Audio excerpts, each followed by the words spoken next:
Let's talk about the Tilta Mirage Matte Box, because I've had this for I think about 4 months now, and full disclaimer, Tilta did send this to me and expected some content in return. I did some for Instagram, and I think they kind of expected a YouTube video as well, and it was fully my intention, but for some reason I've just never really gotten around to making it. I've scripted multiple videos about it, both some short films, reviews and different things, and I just had issues getting around to actually filming it. I think I finally realized why. The short answer is it's a great product, it's just not for me. I want to say that whenever I'm sent a product from a company, especially if they reach out to me, I think I get a little bit biased towards really wanting to like the product and really want it to work for me specifically, because I feel a little bit flattered as still a small creator that some of these companies want to work with me, and of course they want to get the word out to my audience, you guys, so you can see what it's all about and they can hopefully sell some more products. But I think I can feel that slight bias. I think I'm moving a little bit away from it now, but especially here in the beginning, it's just been a little bit more towards that when I've gotten a product. So I just wanted to get that out of the way. This is not biased. This is my fully honest opinion, until it had nothing to do with what I'm about to say in this video. Obviously, because I'm going to tell you that this filter system is just not for me. Before we get into that, let me just quickly run you through why I got this in the first place. So there were two reasons. One was that my girlfriend Joya and I, we both shoot videos, we both have cameras. This is my Canon R6 that I just showed you that the Mirage Box is sitting on. And I'm currently recording on her camera, the Sony a6400. Now, the issue that we mainly ran into was that before I only had this Peter McKinnon Polar Pro V&D 225 stop, and while this is a great filter as well, the issue was that we both needed an ND filter in some situations, and we kind of had to swap back and forth. And since it's also a threaded filter, meaning that you have to screw it onto the camera, it just made the process a little bit annoying, a little bit tedious, and a little bit slow sometimes, especially in those situations where we needed a filter each and we had to switch back and forth all the time. The second reason was that I wanted something that was faster to get on and off the camera than what I had with a threaded filter. And this filter system here, the Tilta Mirage Matte Box, that fulfills both those issues. And that might lead you to the question, but why is it not for you then, Alex? And the simple, quick answer is, it's just a little bit too big and bulky for what I need. But let's get into that. First, I want to talk about all the pros that are with this filter system, because I do honestly, this is my honest opinion, feel that this is a very great filter system. But then I'm also going to talk about some of the cons as to why it's just not for me, apart from, which is the main reason, it being a little bit too big and bulky. Okay, so first of all, let's talk about the quality of the actual filters. So let me just pull this out. This is the V&D 225 stops. You can probably tell if I'm turning this around that it gets darker. It gets pretty dark, 2 to 5 stops. I think that's pretty damn good. I haven't seen any vignetting. The widest that I shoot is 24 millimeters, so that might be why as well. But to my knowledge and experience, these filters are very high quality. I don't see any diminishing quality or anything when I've been using them on my camera. So I've been very happy with the performance of them overall, which, if you get any kind of filters for your camera, that's, I think, is the most important thing. So these are a safe bet for that, at least in my experience and in my opinion. The second pro is that if we just slide this back into the matte box here, it is actually super quick to mount on. You just put it onto the ring that it sits on, and then you tighten the screw that's on this side. And when you've tightened this, then it's pretty much just on the camera. Now, the only thing is that it might be sitting a little bit randomly.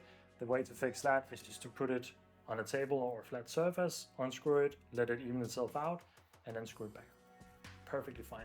Super fast to take on and off. I can just take the camera, screw this with one hand, and take the filter off if I need it, put it back on, tighten this, then it's sitting stuck there again, and I can take it off and it's off again. So really simple to tighten back and forth, even with one hand. And that makes it really fast to take on and off. So that's definitely a pro as well.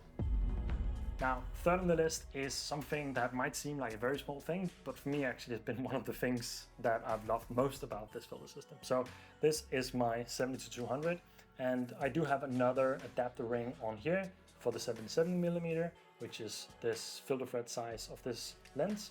And what you might notice is that the original lens cap actually sitting on, because on here, when you have the filter ring or the adapter ring here, inside here is still the filter thread size. So what I can do here is that I can just take my original lens caps and screw that on here, and I don't have to use anything else, because that was one of the biggest pains that I had with using something like the Polar Pro, especially the threaded ones. Because of the step-up ring, I had to either take the step-up ring off as well, which meant that if that was still stuck on this, I couldn't put on the back cap of this filter.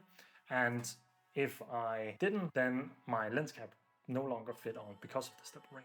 So that was a pretty big pain for me, and having the option to just put on my original lens cap on this adapter ring and it not taking up much more space, for me that's just really, really great.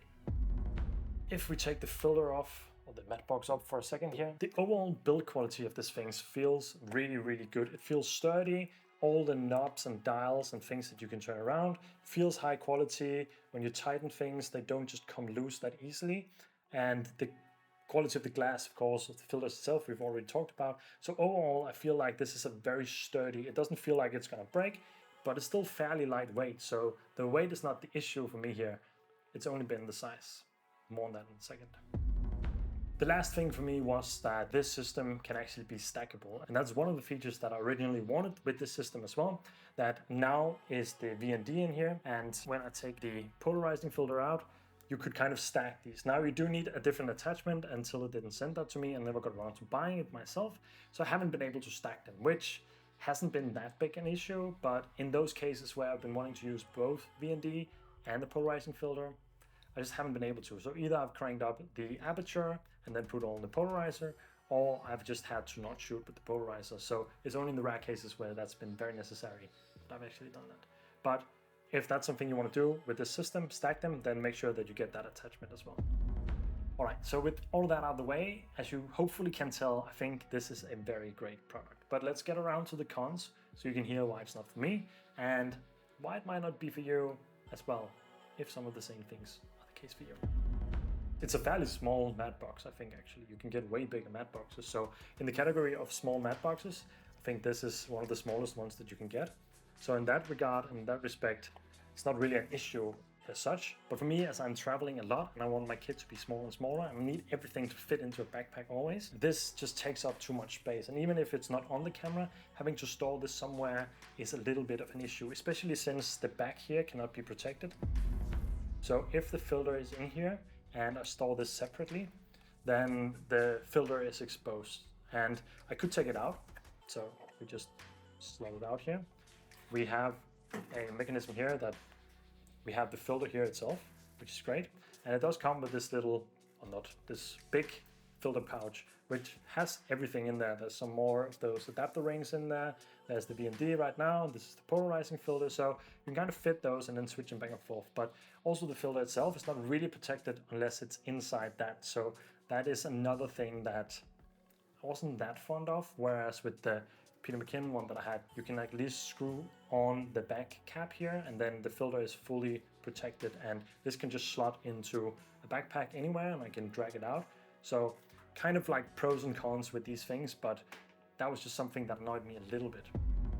One thing that I forgot to mention about before is that it's actually super easy to slide these in and out. So you can just kind of pull this lever here with your finger and then slide it out, and that makes it super easy to take out the filter and then add another one in. It is a two-handed thing, but threading on and off a filter in the regular way is kind of also a two-handed thing, so I don't think that makes that big of a difference. It's just if you're holding your camera, it can be a little bit difficult to actually do it, whereas with the filter thread, of course you can just, or the threaded filter, you can actually just screw it off. So a little bit of a con there, but as soon as the camera is sitting down, super fast, just pull this out and then take the filter out and replace it with another one. So those were two of the cons. The size, which I've talked about a few times in this video, the fact that it's not protected if this is stored separately, and the filters are not protected in themselves unless they're in this slightly bulkier filter case.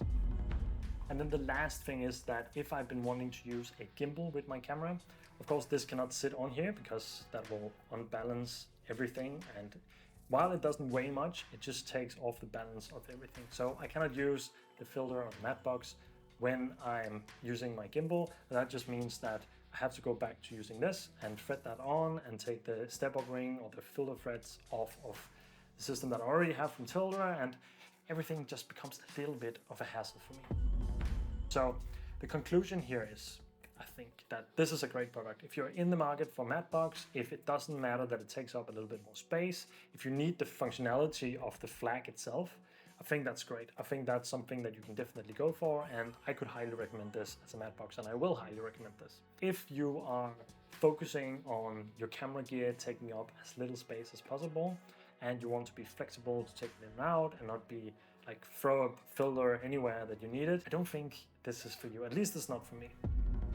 For the future, I'm gonna look for getting some of those magnetic filters instead. The advantage of having the camera and then just being able to slap on a filter and then it's magnetically attached and then just take it off whenever I don't need it anymore, and even the potential of stacking another filter on top, polarizer, mist filter, something like that.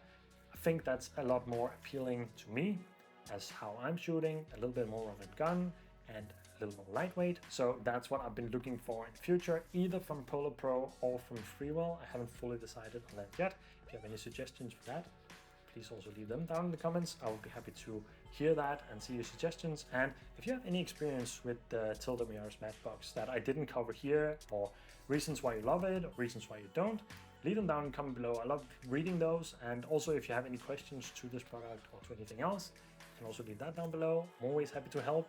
And with that said, that was kind of just my view and my perspective on this product and why I wish I could love it and it was for me.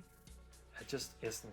I might love it, I don't know, but it's definitely not for me. Thanks for watching. I hope you enjoyed this video. I hope you learned something, and until next time, take care.